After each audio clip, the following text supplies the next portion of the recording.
Hey, what's up, everybody? Trey Griggs here from Beta Consulting Group. It is Friday. That means it's Finish Strong Friday. So, whatever you're doing today, make sure you give it everything you got. That steak's going to taste a lot better tonight. And we're on the heels of a 3-day weekend, or on the front of a 3-day weekend. I don't know how you'd say that. Anyway, it's going to be a great weekend. So, have a great day. Finish strong today. And Friday also means that we've got an episode of The Word on the Street coming up at noon, episode 108. With my good friend, Dr. Mark Manera of the Trucking Fitness Company. Is going to join the street crew today. So it's going to be great. Right back here on LinkedIn Live, YouTube, and Twitter at noon Central with the street crew. It's going to be a great show today. Make sure you come back and see us at that time. And make sure you follow me. So every time we go live, whether it's with our guests on Standing Out or with the street crew on Word on the Street, you get notified on LinkedIn. When we go live, you can jump in and join us in the show. Also, quick shout out to our sponsor, to TAFS. Man, these are the good guys in freight factoring. They are helping carriers and owner operators have all the resources they need to really thrive in any market in terms of cash flow, fuel discounts, tire discounts, insurance, small business loans, all kinds of things that they need to help them out. And what I love about TAFS is that they're really about educating the carriers to make sure they know what they're getting into and to help them succeed. Because when they succeed, that's how TAFS succeeds. So I love that, love their spirit behind that. Check them out at tafs.com or click on the link in the comments to go directly to my landing page so they know that I sent you. If you are a freight broker, you can get on the action as well because you're working with carriers all the time. You can become a referral partner and make sure that your carriers have all the resources they need to keep moving your customers' freight. So thank you to TAFS for supporting us here at the show. Really appreciate those guys. And if you wouldn't mind doing me a favor, check us out at betaconsultinggroup.com. See how we are helping companies in the transportation and logistics space with their branding, messaging, and content creation. We are the leaders when it comes to branding in the space. We're happy to work with customers to help them with their messaging, social media, content creation, podcasting, all those things to get their brand out there, some creative ideas. So check it out. Let us know what you think about our website. We're about to update it. And also with fill out a form and we'll get back to you and we'll chat with you at that point. So check us out at betaconsultinggroup.com.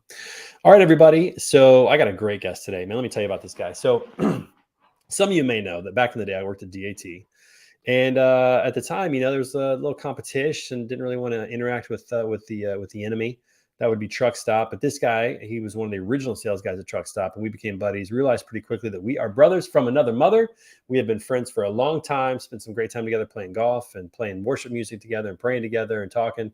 And I'm excited to have him on the show today. So everybody, please welcome my good friend Tyler Currier. TC, what's up? Hello, man. What a nice intro. That's nice. Thank you. Wearing the Truck Stop swag. I like that, man. I need to get one of those shirts. And, I knew I was going to be advertising today. Hook a brother up. Man, it is good to see you. How you doing? Well, life is good right now. Today's a good day. Got a birthday weekend coming up. I know. Happy birthday. Charlie Safro was on here about 2 months ago, and it was her birthday, and I sang her happy birthday. Should we do this today? Should I get the guitar down? Hey, why not, man? We may have to do that here in just a minute. I don't want to run anybody off with our voices. Well, happy birthday weekend to you, my friend, down in Alabama. It is great to see you. Now, for those people who may not know about you, tell everybody a little about yourself and your story with Truck Stop. How long you been with them? Well, cool. I got in the industry back in 1998 as an advertisement executive, basically in sales, trying to get truck drivers jobs. And then I ended up with Truck Stop. Actually, at the time, they were Internet Truck Stop as a client. I remember that. Yeah, and so eventually, we talked enough where I said, hey, would you be interested in helping us start a magazine? And so they started a magazine, and I was helping with the advertising there, really their first salesperson. And then about 3 or 4 months later, they said, hey, look, we don't have a salesperson really at all. It's all self-serve, and we'd like for you to consider being the face of the company, basically, being the only salesperson. But I enjoyed that, and I spent a couple of months on the road with our executive vice president at the time, and training me and teaching me the ins and outs of what the brokerage industry was, because I was really just on the truck side. But it was interesting to see, for me, the difference in the attitudes, the energy that comes from the trucking side to the logistics side. And the logistics side, the brokerage, had so much energy going on. There was technology just dribbling in at the time, but now, as we know, it's a flood. But people were interested on how to get better rates and who you doing business with? Are they really? So all of this stuff intrigued me, and it was more into the altruistic side of being a salesperson, a consultant, such as what you're doing, Trey. Sorry, I was muted there. Yeah, no, it was thinking back to you being the original sales rep at Truck Stop, and I know you've done a lot of advertising and marketing with them. I knew that was a part of your background, but you've been there a long time. You've seen a lot of growth. You've seen a lot of change that's happened there. Tell me about the advantages of being a sales rep and having a tenure at a company. A lot of times sales reps don't last very long at a company. I know my own experience, the 4 years was the most I made it at any company from a sales perspective. So talk a little bit about the value of tenure Well, for the a cool sales rep. thing, here's the other thing too. And I appreciate you saying that. It'll be 16 years in August that I've been there, and I actually started a ministry at the exact same time, the same month, and I truly believe that it was a divine appointment. And with that, I couldn't fail anyway. And I'm still involved with both the Celebrate Recovery, which is a 12-step Christ-based program, as well as with Truck Stop. And so far, they're both treating me great, and I'm honored to do both. But as a Truck Stop employee, I was number 67, and now we're by the end of the year, we're talking 1,000 people. So the explosion, I hardly know anybody really, but who's in my inner circle and the folks that are actually part of my technical group to either billing or factoring into some different things that are actually part of just the ancillary things to try to keep Truck Stop going. But truly, my part in sales is with the development and understanding what my customers need, basically to understand their business, which is where the tenure comes in, and advise them on some of the products that we have that might help them be in a better spot to make better, quicker, faster, decisions. But truly, the whole thing about being with some of these customers 16 years is understanding more about how they function and what their culture is, right? Because each trucking company and each logistic company has their own culture. And what's important to them might not be important to somebody else or anybody else, actually. So, becoming friends, I spoke with Greg Siphon today from Siphon Logistics, who's also a good friend of yours. Yeah. And we go back way back, and we talk and pray and discuss things, and just on the side, not necessarily always business. But he's one of those guys that I've worked with that has become. I could stay at his house anytime I wanted to, or vice versa. We're that close friends. So, Yeah. it really pays to answer your question to understand the longevity of what I've done has helped me to see the insight of where these companies actually function. What makes them tick?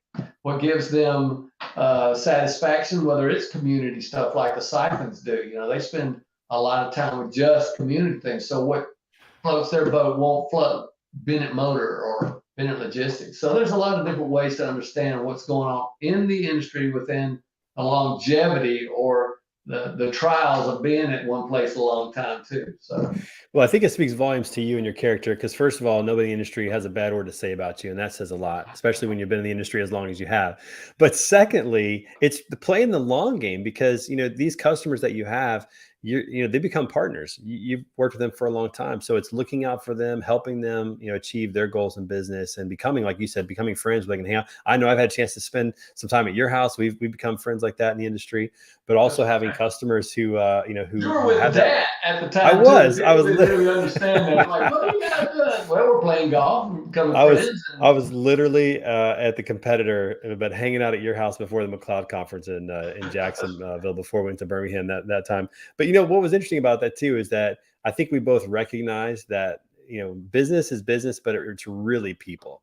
And I recognize that you guys were great people over at Truck Stop. Wanted to be friends with you guys, and that's served me well in my career, and I'm sure it has yours as well. But playing that long game of saying, what, I'm not here just to make a quick sale. I'm not here just to make money right now. I'm here to help my clients, help my customers, and you've proven that to be true over the longevity of your career, which is tremendous. I give you a lot of props for that. thanks. Yeah, it's Well, awesome. the truth about all of it is that I went on I won a sales cruise once, and it was to float 7 days with one of the leading, Zig Ziglar is who it was actually. Really? Oh man, I Guy love that Zig Ziglar. started the whole industry of motivational speaking. And anyway, so I spent a week with him and his crew. Oh, And one of the jealous. things that he always says is, if you help, you can have everything in this world that you want if you help other people get what they want. And I take that to heart, and I think that makes what a real salesman is that I try to understand what their needs are above really the needs that I have, which obviously is monetary, but it becomes something spiritual and something a little more deeply rooted when you become friends and understand what makes them tick, what their needs are, and I'm not the best sales guy ever, but I do enjoy what I do, and that makes a difference. It does, and I love that quote by Zig Ziglar. And that's not only good in sales, which I think every salesperson should have that taped on their wall. You can have everything you want in life if you help enough people get what they want in life. But that's true in leadership. That's true for me as a husband. That's true for me as a dad. I mean, that applies to so many things. When you devote your life to serving other people and helping them get what they want, you can rest assured that you're going to be taken care of. You're going to have a good life. And even if that's not necessarily massively successful financially, it's just the feeling of helping somebody else out. I mean, that alone is worth so much, in terms of just quality of life. The bottom line for me and even for you is our deep-rooted Christianity, and to follow Christ. That's what he says. He wants us to live abundantly, and by doing that is we live that life of service. And that's part of why I got into the Celebrate Recovery 12-step program. I've been clean and sober since 1995. And so I've been in the Congratulations. industry ever since. I just never got out. I saw it was a victory. It helped me prepare for the ministry of Celebrate Recovery just by getting clean and sober in the other rooms of the AA and NA. But I understood a little bit more about what life was. And if you don't give back, in fact, that whole program is set up as a mentoring program. So it doesn't work unless others pull you up, and help you walk through that path that they don't know, but you do. So that's the same thing in sales. It's the same thing in any kind of relationship, obviously, with our children. I'm a granddad now, so I'm trying to be better than I was as a parent to the grandkids. I get a second chance, man. I hear it's easier and more enjoyable. Is that right? Oh gosh, it's the light of my life. Just got through a softball season with both of my 9-year-old and 4-year-old grandkids, and it was just so much fun. My little Kinsley, she was the worst player on the team last year, and she was the best player this year. She did her last at bat was a home run. She did an unassisted double play. That's a heck of a way to go into the off season right there. I couldn't believe it. That's the way to go in the off season right there. That's for sure. But my That's little awesome. grandson, he's 4, and he plays t-ball, and he wasn't sure which way to even run. I mean, it was hilarious. They hit the ball, and the whole team goes for the ball. Nobody plays. That's right. And they fight for it, and the person get a home run inside the park home run because they're all fighting for the ball in the field. Yeah, I have a feeling that those moments and that experience is going to be more enjoyable as a grandparent. Although I've loved parenting, it's been fun. Every stage has been good. But to go back to what you were saying about serving other people, we had the chance to go to a Passover dinner this year, which was kind of interesting. It was a Last Supper dinner, I think it was called, or Easter dinner. I can't remember what it was. But the guy who put it on was talking about how at the Last Supper, when Jesus went around and washed the feet of his disciples, that was the lowest job back at that time, was to wash people's feet when they came in the house as a servant. And he did that to his disciples. And his whole point was, listen, if you want to be, if you want to follow me, if you want to be my disciple, you have to do this. As I've done for you, you should do for others. And that's where the whole idea of servant leadership really comes from. As you see Jesus' example and you see that he was there to serve other people, he wasn't there to serve himself. And, when you get into leadership or you get into sales or whatever, I think a lot of times it's so easy for people to think that these people are here to serve me. I've made it. I'm a leader now. I'm the CEO, or I'm a sales leader, or whatever. You're here to serve me or help me. And the truth is, from a leadership perspective, it's the opposite, man. My job is to help everybody else. Pyramid, right? Absolutely. You take that org structure and you just flip it right upside down, and you support everybody else. And I think that, I love that about you and your heart, that you really want to help people out. I know this. I mean, think about this. I was on the competitor side, and you were helping me learn the industry, and taking me to breakfast. And I'm pretty sure Truck Stop paid for some of those, maybe. Yeah, I don't know, but just learn about the industry, and you mentored me, even though I was on a competitor, and that spoke volumes again to your character, and it's one of the reasons why I've loved being friends with you, and just had so much value in my life from knowing you. Well, you made it easy. You made it easy, and I couldn't get rid of you. That's I wasn't going anywhere. I don't kill them with kindness. But That's yeah, right. those were actually special times and exciting for the industry as well as friendship. I think it also helped a little bit between our two companies that they saw this taking place, at least on the sales side of it. And it doesn't have to be adversarial. No, The types no. of relationships that we have. Competition. If it weren't for that, Truck Stop wouldn't be where we are, and if it weren't for Truck Stop, that wouldn't be where they are in the Yeah, industry. that's exactly right. Competition is a great thing because it makes you want to be better. But when the game is over, we're just people at the end of the day. And so being able to enjoy each other, have a meal, and those types of things that's the way What's that I want to funny do life. is in Alabama we have this thing called the Alabama Auburn rivalry. I'm Oh sure yeah, everybody's I'm heard of aware. that. Yeah, yeah. And if I go out of state, which I do quite a bit, when people talk about Auburn, it offends me. I say, I can talk about Auburn because I'm an Alabama fan, but I don't like it when you do, right? But without Auburn being who they are, Alabama wouldn't be who they are, and it drives both of them. So Yeah, I think people miss the value of true competition. They want to, eliminate competition, but competition actually drives excellence. It drives improvement, performance, innovation, and that's exactly, the bottom line. yeah, Part of what competition is a I good thing. think has taken place with Truck Stop is that we saw the things that we liked with that and our customers liked with that. So, okay, how can we absorb that, treat the same information, maybe with a little bit of a different twist, and even improve it? Where does that actually come from? What's the root of that? And what sparked this interest? So, how do we find out about the behaviors that drive this? And so that's really what's happening with technology now. We all talk about business learning or, machine Machine learning, learning, yeah, yeah. business insights, data scientists. What does all of this actually mean? So one of the things we found pretty quickly at Truck Stop was that every click on our site means something. What was the impetus? And even if it was wrong, there was a reason that they were trying. So Yeah. that's where the information and technology and development is going now. Is what's intuitive. Um, what are the behaviors that are driving things that we can create products to solve those problems or make that behavior a little bit less stressful.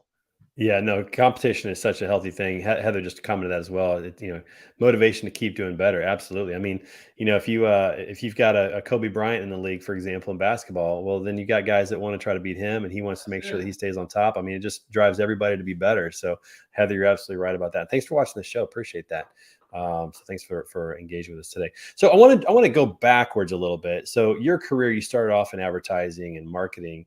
And one of the things that we want to talk about on this show is how do people really stand out? Truck Stop started as an internet company. It started as kind of an alternative to the DAT load boards at the time, which were in the truck stops back in the day, the old monitors in the truck stop, and that's why you guys called yourself Internet Truck Stop. What was it like in the early days of getting the Truck Stop brand out there? What was that like? What did you guys do, and how have you seen that transition over the years? Because now you have obviously a viable presence in the marketplace. Everybody knows who you are. Talk about those early days, though. What was that like in getting the word out? So what was cool about moving into this position of the sales of the load board and not the advertising as much, because actually we were looking for other people's brands to advertise. At the time, I think we had around 40,000 accounts. And that means just, basically users or whatnot. Sure. So Yeah. there was definitely a base. And they were most of the time they're happy because it only costs $10 per product. One of the things, it was $35 to get an account. And if Scott decided, well, if you pay your bill on time, we'll give you $10 off of that. So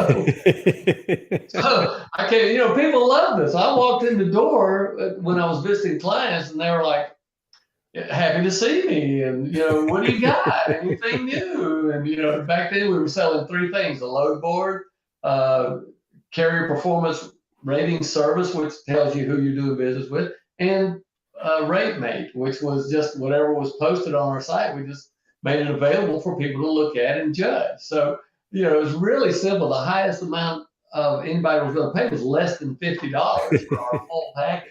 So If people they were pay it happy. on time. That's right. Yeah.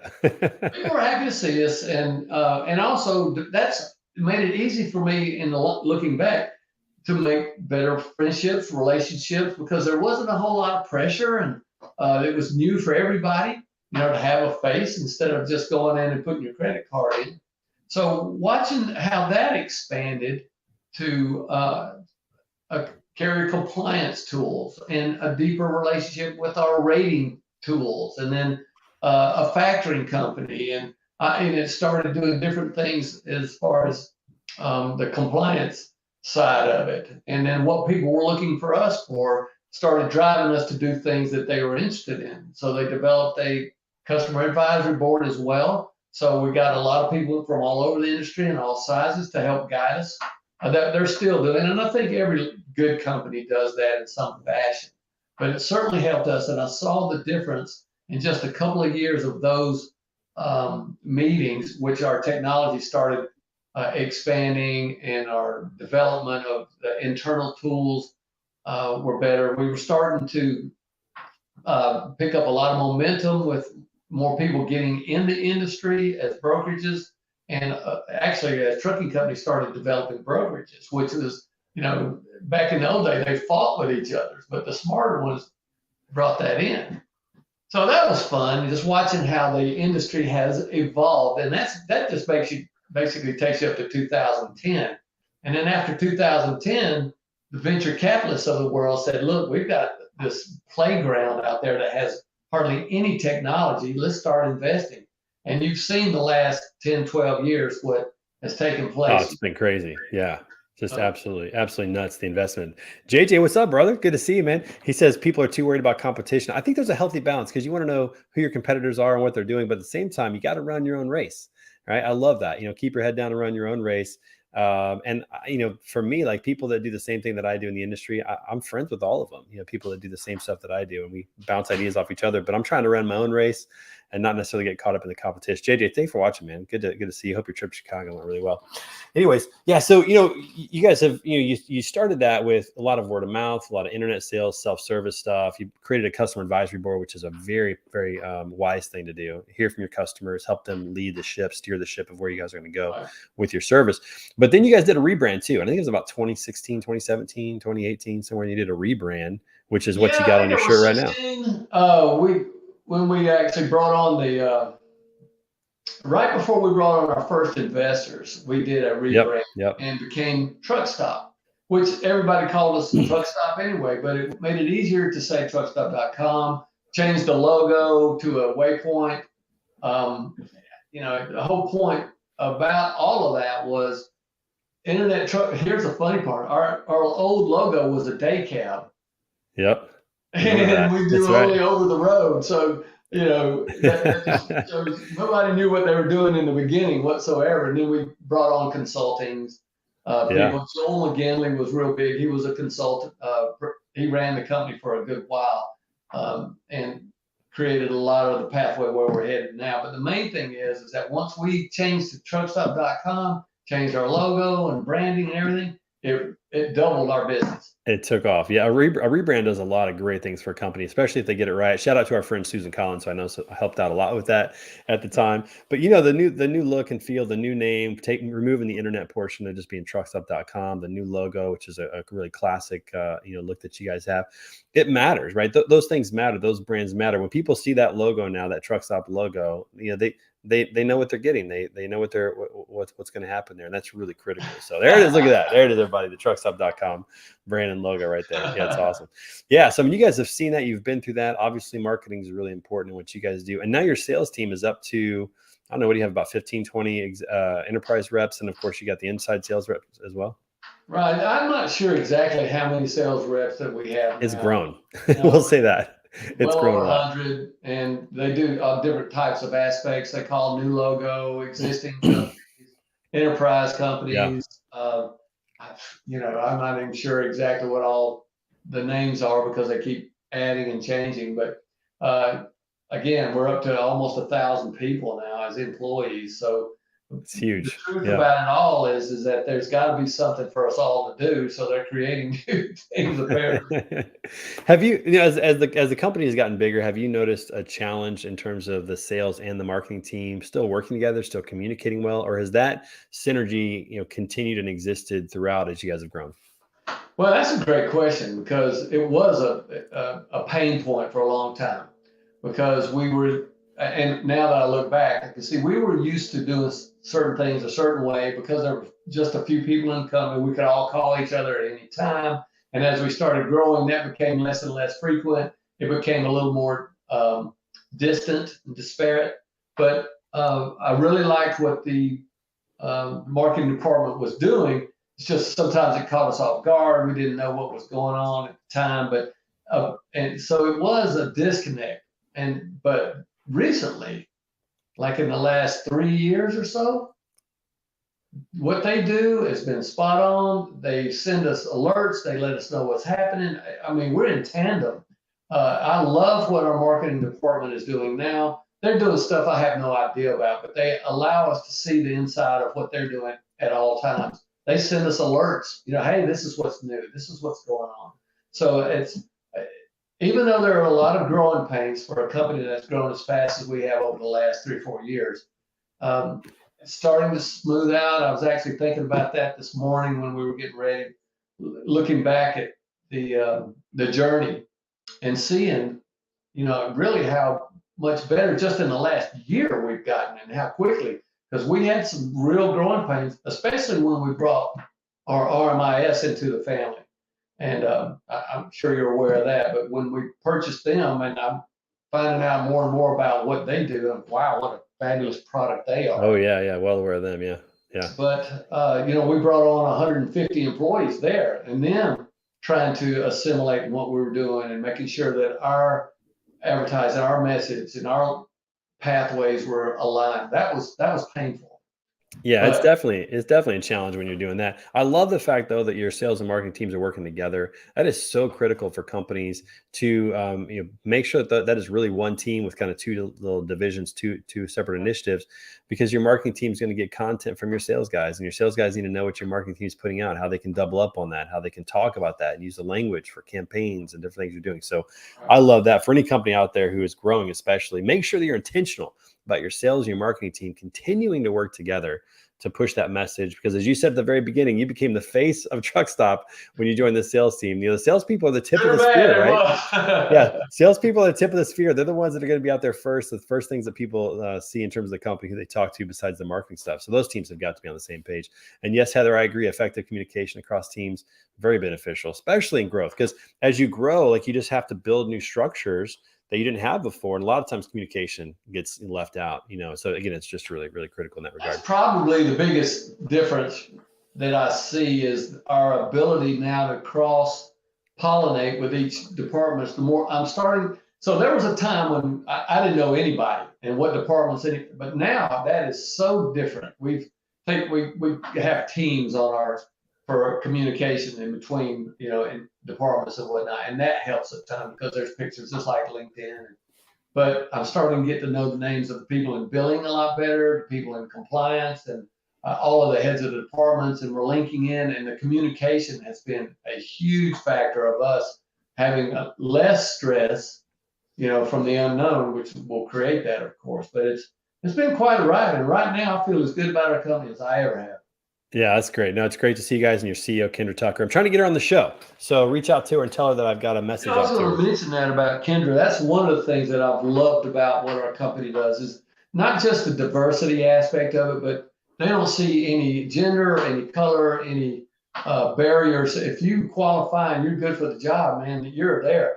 I've got a brand new CEO who is a woman who wasn't even in the industry, but she is Right. so Yeah. bright No, she's and phenomenal. so intuitive and just has a great moral compass. Just love her. Kendra Tucker is one of the best things we've done. Uh, for our Oh, future in a she's while. amazing. Kendra, get back to me. I want to have you on the show for sure. Hey, listen, my friend, it's 30 minutes up. It goes so fast. This just absolutely flies by. But it's been great having you on the show. And for everybody watching the show, thanks so much for being here, for engaging with the comments. Now, Monday, we're off because it's Memorial Day, everybody. We want you just to be with the family, just rest, enjoy, take that time off. We'll be off on Monday. We'll be back on Tuesday for episode, I don't know what episode it is. It's going to be 65 or something like that. Anyways, we're back on 65, Tuesday. that's the magic number. It is a good number. But listen, so my good friend Chris Horton, our sales and ops director here at Beta Consulting Group, he's going to be hosting. It is his debut as a host of Standing Out. And he's going to have a great guest, James Deal from St. Louis right here, the CEO and founder of Textile. So it's going to be a great conversation. Make sure you come back, give him a hard time, throw some comments in there, try to throw him off his game. It's his first shot at it. And then, of course, we'll be back with more episodes. I'll be back on Wednesday, Thursday, and Friday for episodes every week. And as a reminder, it is Friday. 1 hour from right now, come back here on LinkedIn Live, YouTube, and Twitter for Word on the Street, episode 108 with Dr. Mark Manera of the Trucking Fitness Company. It's going to be a great time talking to him with the street crew. We're going to be breaking down health in the industry as well as midterm elections coming up because it's going to impact supply chain for sure. And so make sure you come back for that. And thank you so much for joining the show today. Tyler, good to see you, my friend. Can't wait to see you back out on the road soon. Thank you for being on the show. And everybody else, have a fabulous Memorial Day weekend. We'll see you guys soon. Man. Peace.